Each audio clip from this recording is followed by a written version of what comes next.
नमस्कार साथियों, मैं कुशाग्र जैन एक बार फिर आपका पटल पर स्वागत करता हूं और आज हम चर्चा करेंगे नवोदय विद्यालय समिति की भर्ती पर, जवाहर नवोदय विद्यालय समिति की भर्ती पर और नवोदय विद्यालय समिति भर्ती 2022 टीजीटी पीजीटी एप्लीकेशन फॉर्म्स जो आए हुए हैं उस पर चर्चा करेंगे।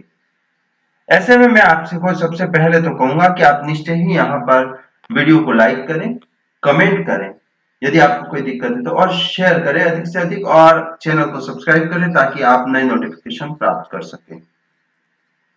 अब बात जब नवोदय विद्यालय समिति भर्ती की है तो ऐसे में हम यहाँ पर एनवीएस की जो टीजीटी पीजीटी प्रिंसिपल और अन्य पदों की भर्ती होने वाली है उस पर चर्चा कर रहे हैं।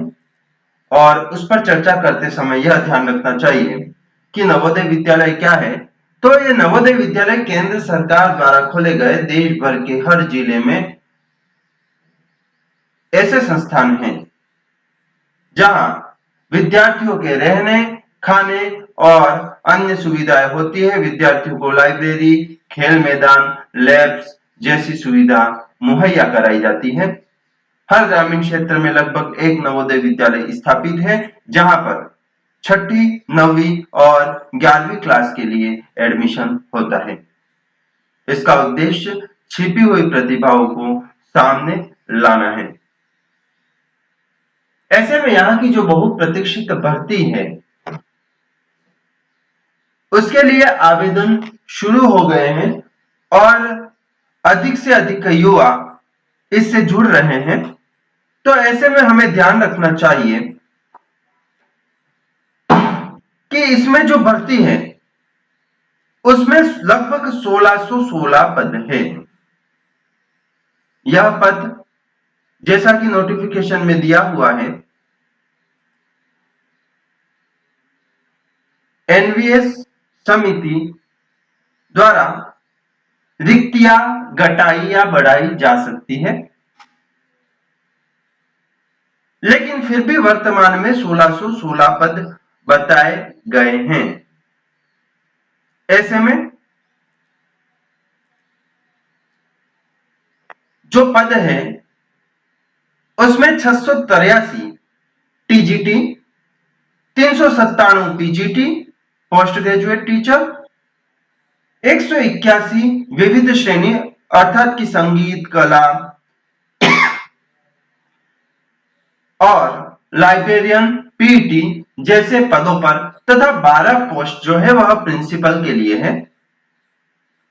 तो इन पदों पर भर्ती जो है वह 2 जुलाई से शुरू हो चुकी है।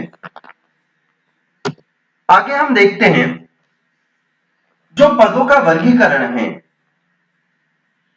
यदि हम पदों के वर्गीकरण की बात करें तो प्रधानाचार्य के जो 12 पद हैं उसमें से विभिन्न वर्गों में अलग अलग प्रकार से वर्गीकरण किया हुआ है, जिसमें से 7 पद अनारक्षित है अर्थात कि सामान्य कैटेगरी के हैं। इसी प्रकार ईडब्ल्यूएस का 1 पद, अतिरिक्त पिछड़ा वर्ग के 3 पद, अनुसूचित जाति का 1 पद, अनुसूचित जनजाति का कोई पद नहीं है। कुल मिलाकर 12 पद है। यदि इसी प्रकार हम आगे देखें तो जो पीजीटी की पोस्ट होती है, पोस्ट ग्रेजुएट टीचर, जिसमें विविध विषय जीव विज्ञान, रसायन विज्ञान, कॉमर्स, अर्थशास्त्र, अंग्रेजी, भूगोल, हिंदी, इतिहास, गणित, भौतिकी और कंप्यूटर विज्ञान में पद निकाले गए हैं, जिसमें जीव विज्ञान में 42, रसायन विज्ञान में 55, कॉमर्स में 29, अर्थशास्त्र में 83, अंग्रेजी में 37, भूगोल में 41, हिंदी में 20, इतिहास में 23, गणित में 26, भौतिकी में 19, कंप्यूटर विज्ञान में 22 पदों पर रिक्तियां बताई गई हैं। इस प्रकार कुल 397 पद स्नातकोत्तर शिक्षक अर्थात कि पोस्ट ग्रेजुएट टीचर पीजीटी के लिए आमंत्रित किए गए हैं। इसी प्रकार टीजीटी की बात करते हैं, ट्रेंड ग्रेजुएट टीचर, प्रशिक्षित स्नातक शिक्षक। तो उनके पदों में अंग्रेजी के 144, हिंदी के 147, गणित के 167, विज्ञान के 101 और सामाजिक अध्ययन के 124 पदों पर रिक्तियां बताई गई है, अर्थात कि आवेदन आमंत्रित किए गए हैं। कुल 683 पदों पर टीजीटी के आवेदन आमंत्रित किए गए हैं।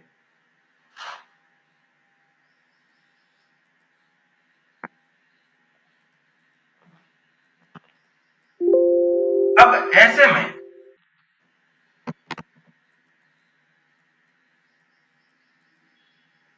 जो ये आवेदन है वह न केवल इन्हीं विषयों में है, इसके अतिरिक्त भी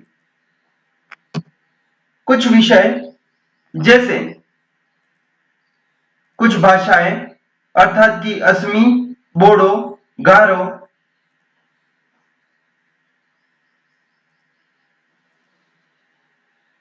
गुजराती, कन्नड़, खासी, मलयालम, मराठी, मिजो, नेपाली, उड़िया, पंजाबी, तमिल, तेलुगु और उर्दू जो कि भाषाएं हैं, उसमें लगभग 343 पदों पर आमंत्रित की गई है। अलग अलग तरह से आवेदन आमंत्रित किए गए हैं।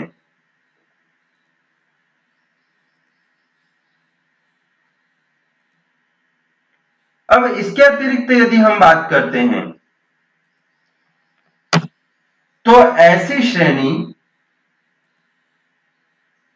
जिसे हम विविध श्रेणी या विशेष श्रेणी या अलग श्रेणी देख सकते हैं, जिसमें संगीत, कला, पीईटी पुरुष, पीईटी महिला, लाइब्रेरियन आदि के अंतर्गत आवेदन आमंत्रित किए गए हैं। संगीत के अंतर्गत 33, कला के अंतर्गत 43, पीईटी पुरुष के अंतर्गत 21, पीईटी महिला के अंतर्गत 31 और लाइब्रेरियन के अंतर्गत 53, अर्थात कि कुल 181 पदों पर आवेदन आमंत्रित किए गए हैं। यदि हम इन पदों पर देखें तो जो आवेदन है उसके अनुसार योग्यता की बात करें तो सबसे पहला पद आता है प्रधानाचार्य का,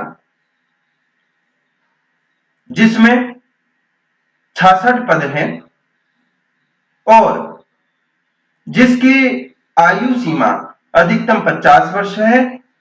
योग्यता की बात करें तो जो शैक्षणिक योग्यता है वह स्नातकोत्तर डिग्री या मास्टर डिग्री जो कही जाती है 50% अंकों के साथ ही में बीएड या समकक्ष डिग्री का होना अनिवार्य है तथा इसके अलावा जो केंद्रीय राज्य सरकार के स्वायत्त संगठनों में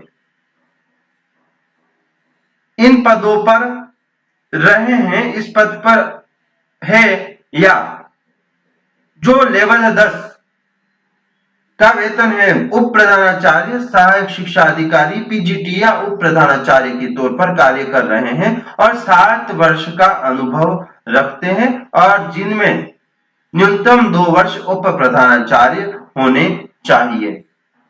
इसके अतिरिक्त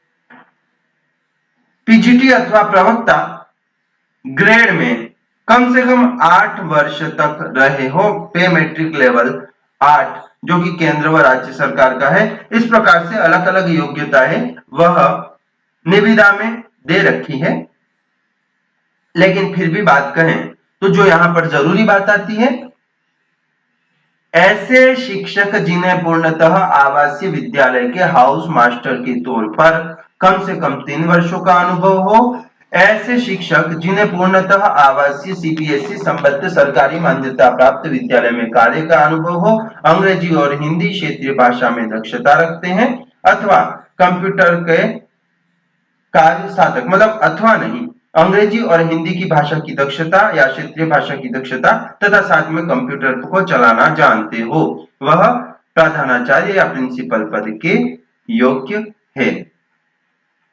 इसके अतिरिक्त बात करते हैं दूसरे पद की, स्नातकोत्तर शिक्षक या पीजीटी, पोस्ट ग्रेजुएट टीचर।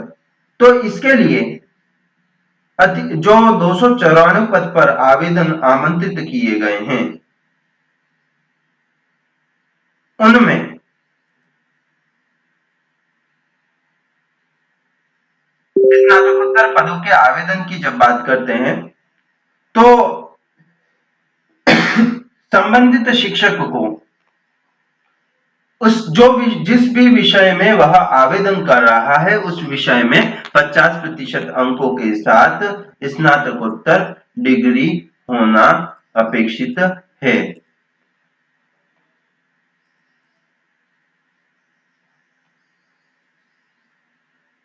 और यदि कंप्यूटर में है तो कंप्यूटर में जब बात करेंगे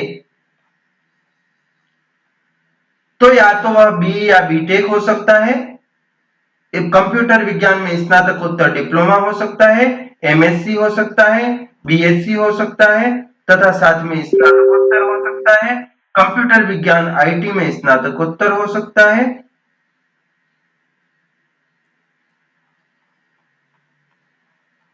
इस प्रकार की योग्यताएं जो है वह आवश्यक है, साथ में बीएड की डिग्री भी होनी चाहिए, क्योंकि पदोन्नति के लिए बीएड की डिग्री आवश्यक है।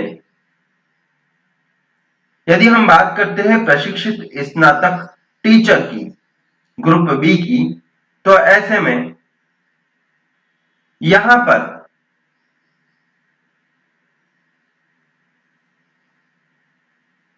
जो योग्यता मांगी जाती है वह है संबंधित विषय में संस्था एनसीटी या महाविद्यालय से 4 वर्ष का एकीकृत पाठ्यक्रम बीए बीएड जो वर्तमान में हो रहा है या बीएससी बीएड हो रहा है वह अथवा 3 वर्ष का स्नातक और 2 वर्ष की बीएड अथवा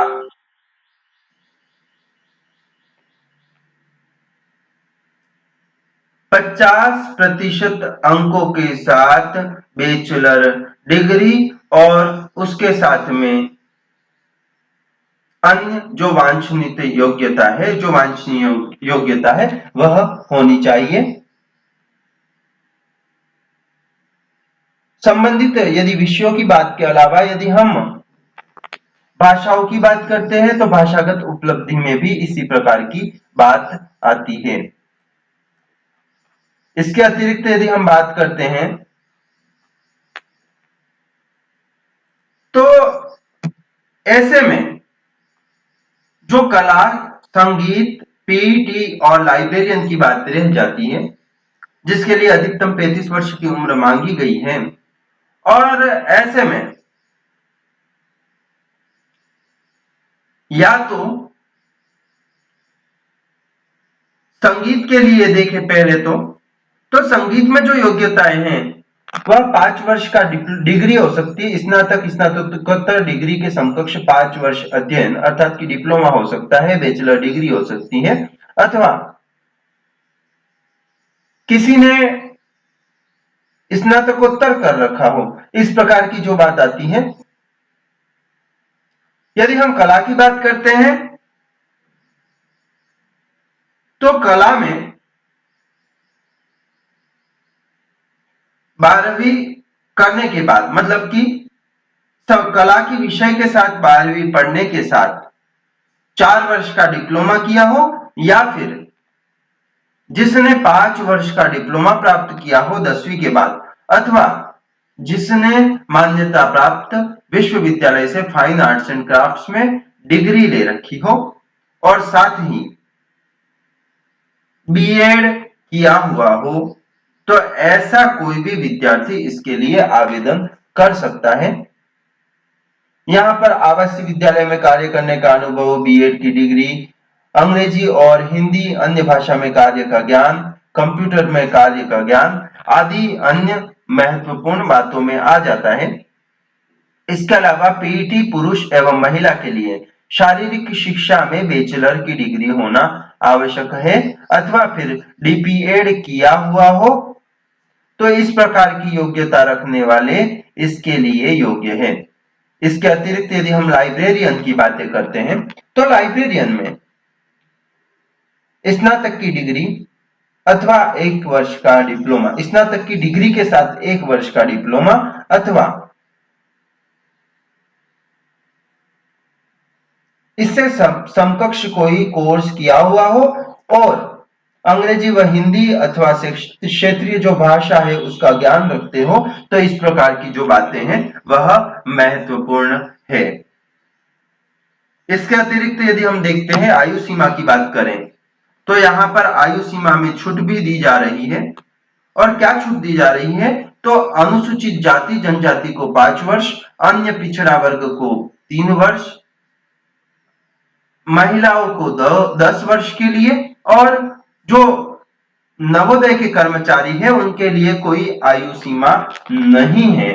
इसके अलावा केंद्रीय सरकार में 3 वर्ष की निरंतर सेवा की हो उनके लिए 5 वर्ष, जम्मू कश्मीर राज्य के साधारण अधिवासी हो तो 5 वर्ष, उसके लिए एक निश्चित समय दे रखा है।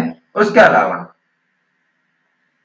जो अशक्त व्यक्ति है उनके लिए अनुसूचित जाति जनजाति में 15 वर्ष, अतिरिक्त पिछड़ा वर्ग में 13 वर्ष और सामान्य में 10 वर्ष की छूट दी जाएगी।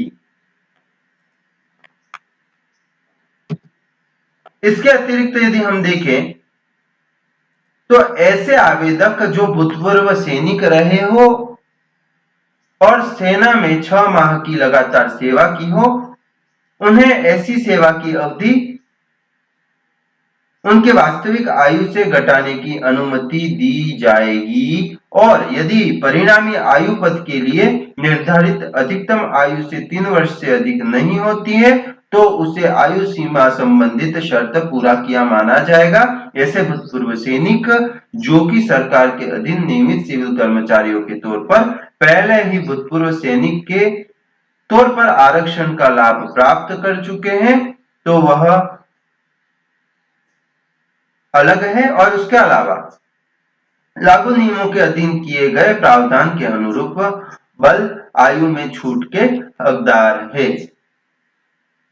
यदि एक से अधिक छूट के लिए कोई प्राप्त है तो ऐसे में उच्चतम जो सीमा होती है उसके अनुसार ही छूट का लाभ प्राप्त होगा। ईडब्ल्यूएस के लिए ध्यान रखना है कि ईडब्ल्यूएस जो है वह जो ईडब्ल्यूएस की सीमा है उसके अंतर्गत आता हो। अतिरिक्त पिछड़ा वर्ग जो है उसमें ओबीसी में संपन्न वर्ग से है तो उन्हें लाभ देय नहीं होगा।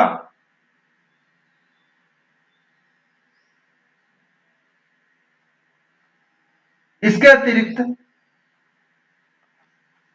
यदि हम देखें तो कुछ और महत्वपूर्ण बातें जो हमारे लिए यहाँ पर उपयोगी है, यह कि चयन का आधार क्या होगा।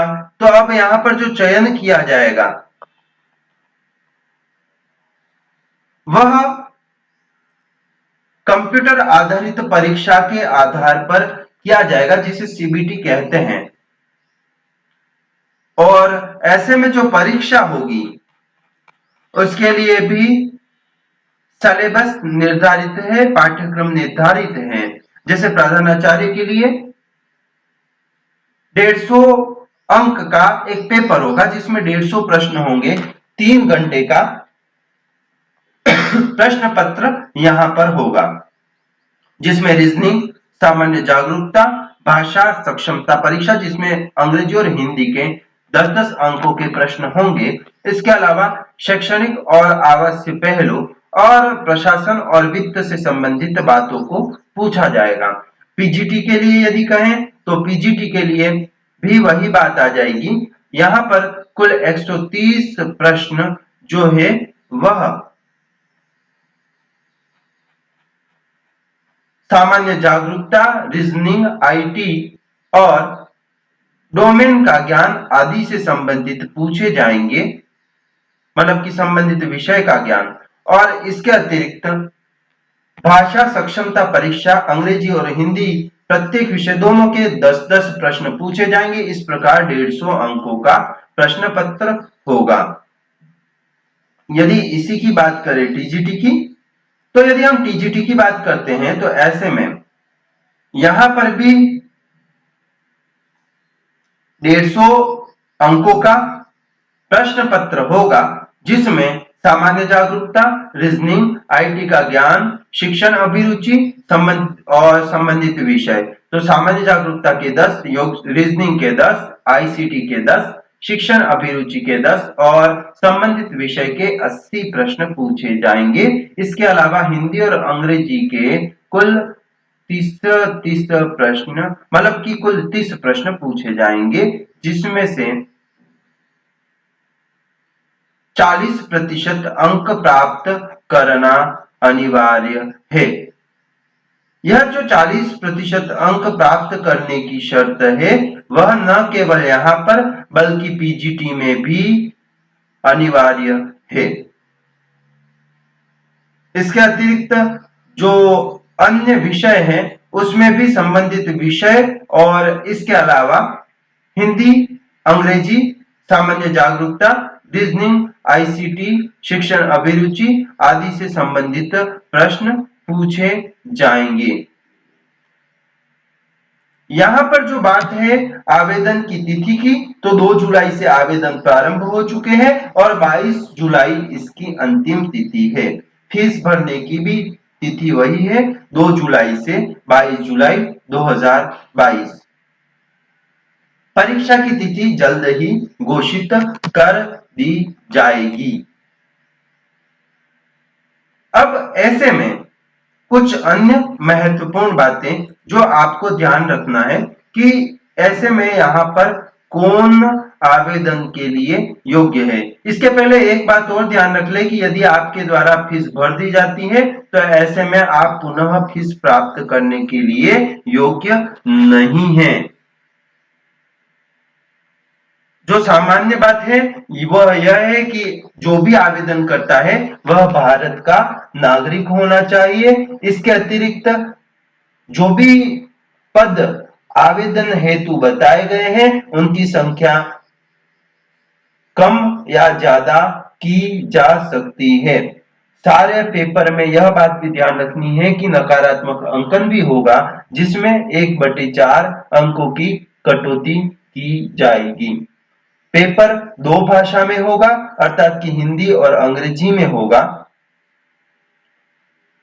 इसके अतिरिक्त जो तृतीय भाषा है, उसमें तृतीय भाषा का पेपर होगा। यदि सीबीटी में आप पास हो जाते हैं, ऐसे में आपका चयन होता है, तो योग्यता की जिम्मेदारी आपकी होगी। आवेदन ऑनलाइन करना है। यदि आवेदन पत्र पूरा नहीं भरा जाता है, आवेदन पूर्ण नहीं किया जाता है, ऐसे में आवेदन स्वीकार्य नहीं होगा। आवेदन पत्र प्रस्तुत करने के बाद सुधार करने की अनुमति नहीं होगी। यदि जानकारियों में अंतर पाया जाता है, तो ऐसे में आवेदन निरस्त कर दिया जाएगा। इसके अतिरिक्त साक्षात्कार के लिए आपको यहाँ पर अर्थात की वेबसाइट पर एक लिस्ट दे दी जाएगी और अंतिम परिणाम भी एनबीएस की वेबसाइट पर ही जारी किए जाएंगे। ये कुछ ऐसी बातें हैं जो ध्यान रखनी है। अब रही बात आवेदन की, तो आवेदन किस साइट पर जाकर करना है, वह आपको नीचे डिस्क्रिप्शन में दे दिया गया है लिंक, आप उस पर जाकर आवेदन कर सकते हैं। तो यह है कुछ जानकारी जो कि आपके लिए महत्वपूर्ण है और इस आधार पर आप बेहतर आवेदन कर सकेंगे, उम्मीद है। यदि आपको फिर भी कोई समस्या आती है, आप कमेंट बॉक्स में अपना प्रश्न डाल सकते हैं। चैनल को लाइक करें, वीडियो को लाइक करें, कमेंट करें और शेयर करें। चैनल को भी सब्सक्राइब करें, नियमित रूप से आप नोटिफिकेशन प्राप्त कर सकेंगे। आप सभी ने सुना, इसके लिए धन्यवाद। फिर मिलेंगे नई जानकारियों के साथ और ऐसे में निश्चय ही आप सभी का सिलेक्शन हो, इसी उम्मीद के साथ जय हिंद, जय भारत।